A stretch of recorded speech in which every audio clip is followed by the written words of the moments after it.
श्री अनंतानंद जी और उनकी शिष्य परंपरा। योगानंद जी, गणेश जी, करमचंद जी, अल्लाह जी, भयहारी जी, रामदास जी और श्री रंग जी उत्तम गुणों की सीमा तथा महाप्रतापी हुए। श्री रंग जी के शिष्य के रूप में परम प्रसन्न श्री नरहरि जी का उदय हुआ। ये सभी निरंतर भक्ति की वर्षा करने वाले मेघ के समान मंगलमय शरीर धारण करने वाले हुए। श्री अनंतानंद जी एवं उनके शिष्य गणों ने श्री रामचंद्र जी तथा श्री कृष्ण चंद्र जी का निर्मल यशोगान करके पवित्र कीर्ति रूपी धन का संग्रह किया। श्री अनंतानंद जी भगवत भक्ति रूपी समुद्र की मर्यादा थे। प्रथमजा श्री जानकी जी ने आपके सिर पर अपना वरद हस्त कमल रखकर आशीर्वाद दिया। श्री स्वामी अनंतानंदाचार्य जी के पूज्य श्री चरण कमलों का स्पर्श करके उनके शिष्यगण लोक कालों के समान भक्त जनों का पालन करने वाले हुए। अब श्री अनंतानंद जी तथा उनके शिष्यों का चरित्र संक्षेप में बताते हैं। श्री अनंतानंद जी महाराज स्वामी श्री रामानंदाचार्य जी महाराज के द्वादश प्रधान शिष्यों में से एक थे। आपके गृहस्थाश्रम का नाम पंडित छन्नूलाल था।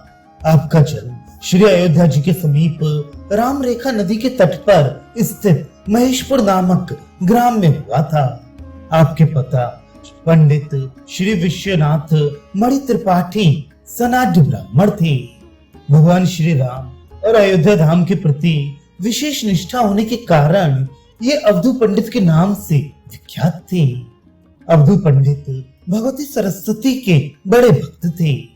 कहती ही माता सरस्वती के ही आशीर्वाद से कार्तिक पूर्णिमा संवत 1363 विक्रम को श्री अनंतानंद जी का जन्म हुआ। महापुरुषों का जीवन बहुत ही विषम होता है। गोस्वामी तुलसीदास जी की भांति आपके भी माता का परम धाम गमन आपके जन्म के ठीक बाद ही हो गया। उसके कुछ समय बाद पिता की भी छत्र छाया सिर से उठ गई। अब तो बालक छन्नू अनाथ ही हो गए। ऐसे समय में अवधूत पंडित के यजमान ग्वालों की दृष्टि आप पर पड़ी। उन लोगों ने आपका लालन पालन किया।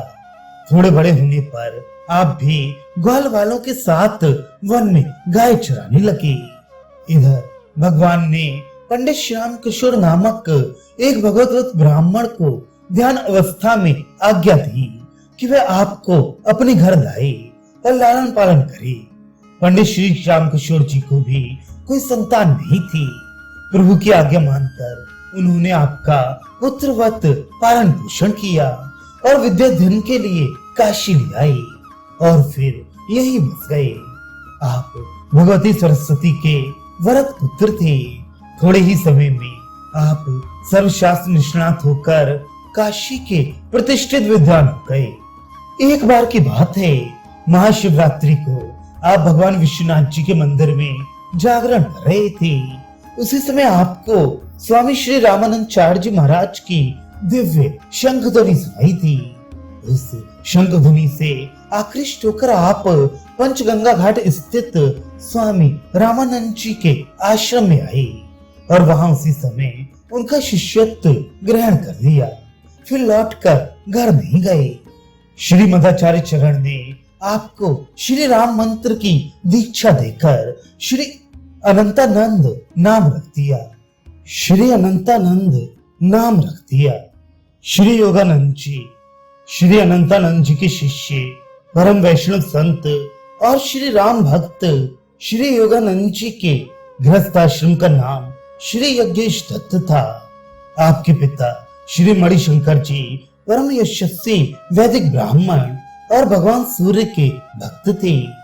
भगवान सूर्य देव के वरदान से गुजरात प्रांत के सिद्धपुर में आपका जन्म वैशाख कृष्ण 7 संवत 1457 विक्रम को हुआ। बालक यज्ञेश बचपन से ही दीपक की लौ को टकटकी लगाकर देखा करते थे, जो इनके आगे चलकर सिद्ध योगी बनने का संकेत था। 9 वर्ष की अवस्था में बालक यज्ञेश का यज्ञोपवीत हुआ और वे पंडित श्रीनाथ जी महाराज की पाठशाला में विद्या अध्ययन करने लगे। बालक यज्ञेश विलक्षण प्रतिभा संपन्न थे। उनकी अद्भुत प्रतिभा को देखकर श्रीनाथ जी ने उन्हें काशी जाकर विद्या अध्ययन करने का परामर्श दिया। बालक यज्ञेश ने गुरु उपदेश को स्वीकार कर काशी में पंडित श्री नारायण भट्ट जी की पाठशाला में न्याय वेदांत का अध्ययन करना शुरू किया। थोड़े ही दिनों में आपकी गणना काशी के प्रतिष्ठित पंडितों में होने लगी। इसके बाद आप योग का अभ्यास करने लगे। इस क्षेत्र में भी आपको अद्भुत सफलता मिली और आप लंबी अवधि की समाधियां लगाने लगे। काशी में ही आपका विवाह एक सुशीला ब्राह्मण कन्या से हो गया, परंतु आपका गृहस्थ जीवन अधिक समय तक चल ना सका और अर्धांगिनी का परलोक गमन हो गया। इस घटना ने आप में संसार के प्रति वैराग्य भाव को जन्म दिया और आपने सब धन संपत्ति ब्राह्मणों को दान कर दी। अकिंचन रूप में आप भगवान विश्वनाथ जी के दर्शन करने गए और वहां आपको प्रेरणा हुई कि इसे विधि का विधान मानकर स्वीकार करो और स्वामी रामानंद आचार्य जी महाराज की शरण ग्रहण करो। श्री योगेश जी मंदिर से सीधे श्री रामानंद आचार्य जी महाराज की शरण में आए और उनका शिष्यत्व ग्रहण किया। श्री स्वामी जी ने कृपा पूर्वक आपको श्री राम मंत्र का उपदेश दिया और यज्ञेश दत्त के स्थान पर आपका नाम योगानंद रख दिया। श्री योगानंद जी महाराज कहा करते थे कि भक्त को पतिव्रता स्त्री और चातक की तरह भगवान श्री राम के प्रति अनन्य भक्ति रखनी चाहिए।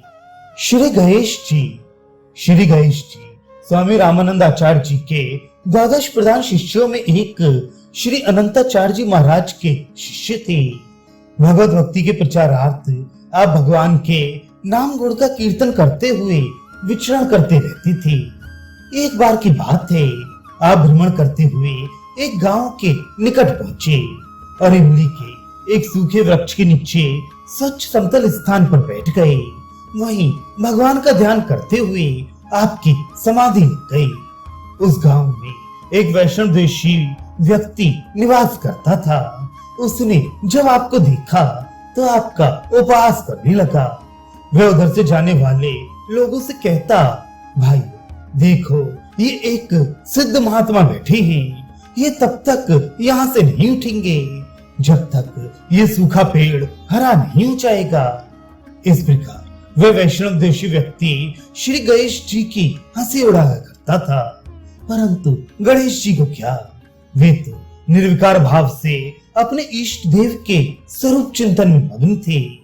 उन्हें बाह्य जगत का ज्ञान ही कहाँ था, परंतु सर्वज्ञ परमात्मा से अपने भक्त का अपमान देखा न गया। उन्होंने श्री गणेश जी की महिमा का ख्यापन करने के लिए उस सूखे इमली के वृक्ष को हरा भरा कर दिया। फिर क्या था, अभी तक जो जन समुदाय उनकी हंसी उड़ाने के लिए एकत्र हुआ करता था, वही अब उनकी जय जयकार करने लगा। श्री करमचंद जी अनंतानंद जी के शिष्य थे। आपके पिता का नाम धनचंद था। राजस्थान में देवासा नाम का एक ग्राम है, वहां के धनी श्रेष्ठियों में आपकी गणना थी। आपकी धर्म पत्नी परम भगवत भक्ता, उदार हृदय और संत सेविका थी, परंतु धनचंद पत्नी के इतने धार्मिक होने के बाद भी संतान सुख से वंचित ही थे। अतः वे धर्म कर्म, पूजा पाठ, संत सेवा और दान आदि को ढकोसला ही मानती थी। एक बार जब धनचंद जी की पत्नी गर्भवती थी तो वे किसी नास्तिक के प्रभाव में आकर पत्नी से कहने लगी कि यदि तुम्हारी संतान इस बार भी जीवित नहीं रही तो मैं तुम्हें ही मार डालूंगा, अन्यथा ये संत सेवा करना छोड़ दो।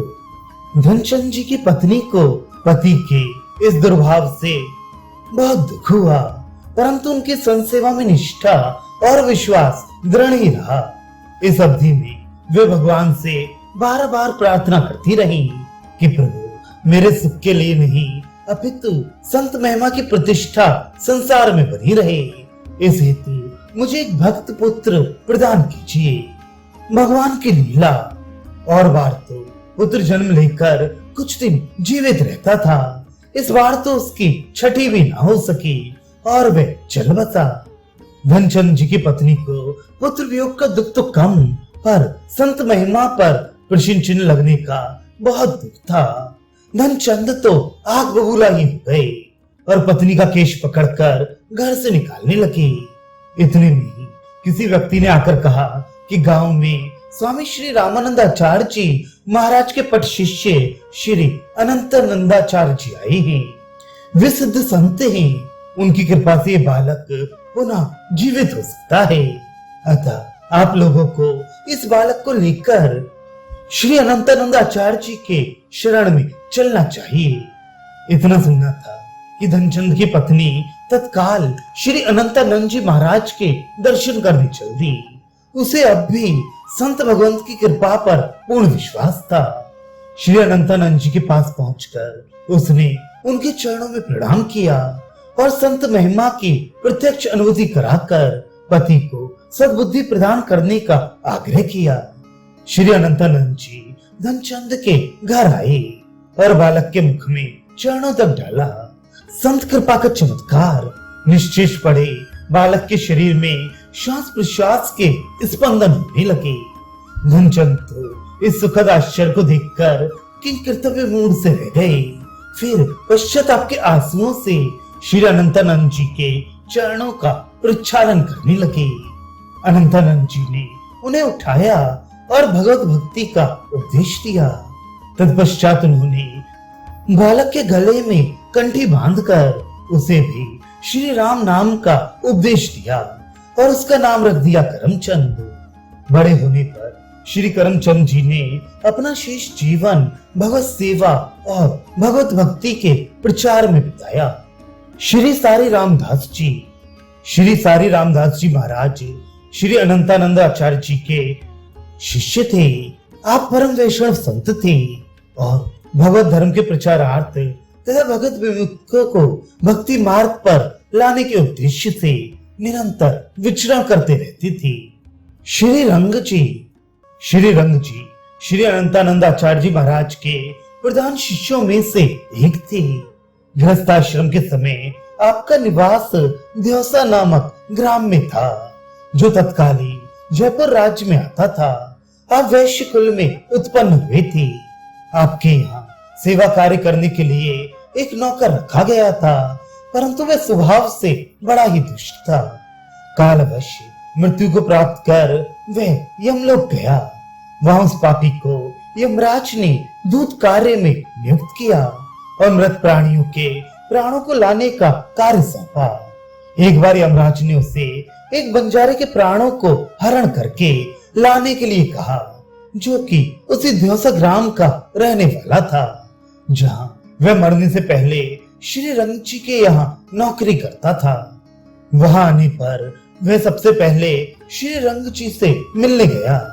वे उसे देखते ही चौंक पड़े और बोले, अरे मैंने सुना कि तू मर गया है, फिर तू यहाँ कैसे आ गया? यमदूत ने कहा, मालिक आपने ठीक ही सुना था, मैं मर चुका हूँ और अब यमदूत बन गया हूँ। यहाँ मैं बंजारे को ले जाने आया हूँ। श्री रंग जी ने कहा, अभी तो वह पूर्ण स्वस्थ है और थोड़ी देर पहले ही मेरे यहाँ से कुछ माल लाद कर ले गया है, उसे तुम कैसे ले जाओगे? उसने कहा, मैं उसके बैल के सींग पर बैठ जाऊंगा, जिसे काल प्रेरित वह बैल सींग मारकर उसका पेट फाड़ देगा। श्री रंग जी ने पूछा, क्या तुम सब लोग सबके साथ ऐसा ही व्यवहार करते हो? यमदूत बोला, नहीं, हम लोग केवल पापियों के साथ ही ऐसा व्यवहार करते हैं। भगवान के भक्तों की ओर तो हम देख भी नहीं सकते। अतः मैं आपको भी ये सलाह देने आया हूँ कि जीवन के शेष भाग में आप भगवत भक्ति कर लें। मैंने आपका नमक खाया है, अतः आपको कष्ट में पड़ते देखना नहीं चाहता। आपको यदि मेरी बातों पर विश्वास ना हो तो आप मेरे साथ बंजारे के घर चलिए। मैं केवल आपको ही दिखाई दूंगा दूसरा कोई मुझे देख नहीं सकेगा। ये कहकर यमदूत बंजारे का प्राण हरण करने के उद्देश्य से उसके घर की ओर चल दिया। श्री रंग जी भी उसके पीछे पीछे चल दिए। वहां जाकर श्री रंग जी ने देखा कि बंजारा अपने बैल को खाली भूसी चला रहा है। बैल बार बार सिर हिला रहा था, जिसे बंजारे को खाली भूसा चलाने में असुविधा हो रही थी। अतः उसने एक हाथ से बैल को जोर से हटाया। ठीक उसी समय यमदूत जाकर बैल की सींगों पर बैठ गया। फिर तो काल प्रेरित बैल ने क्रोध में भरकर सींगों से ऐसा प्रहार किया कि बंजारे का पेट फट गया। उसकी आंतें बाहर निकल आईं और वह वहीं तुरंत मर गया। श्री रंग जी की आंखों के सामने घटी इस आश्चर्यजनक घटना ने उनकी आंखें खोल दी। उन्होंने श्री अनंतानंद जी महाराज के चरण पकड़ दिए और उनके उपदेशानुसार भगवत भक्ति करने लगे। श्री रंग जी के पुत्र को रात में भूत दिखाई देता था। उसके भय से वह नित्य सूखता ही चला जाता था। श्री रंग जी ने बालक से इसका कारण पूछा तो उसने बताया कि रात में भयंकर प्रेत के देखने से मैं दिन रात चिंतित रहता हूँ। तब श्री रंग जी पुत्र के सोने के स्थान पर स्वयं सोए। रात होते ही वह प्रेत आया। श्री रंग जी क्रोध करके उसे मारने के लिए दौड़े। प्रेत ने दैन्यता पूर्वक कहा कि आप कृपा करके मुझे इस पाप योनि से मुक्त करके सदगति प्रदान कीजिए। मैं जाति का सुनार हूँ। पराई स्त्री से पाप संबंध के कारण मैं प्रेत हो गया हूँ। अपने उद्धार का उपाय खोजने के लिए पूरे संसार में घूमने के बाद अब आपकी शरण हुई है। प्रेत की आर्तवाणी सुनकर श्री रंग जी ने उसे चरणामृत दिया और उसका अत्यंत सुंदर दिव्य रूप कर दिया। इस प्रकार श्री रंग जी के भक्ति भाव का गान किया जाता है।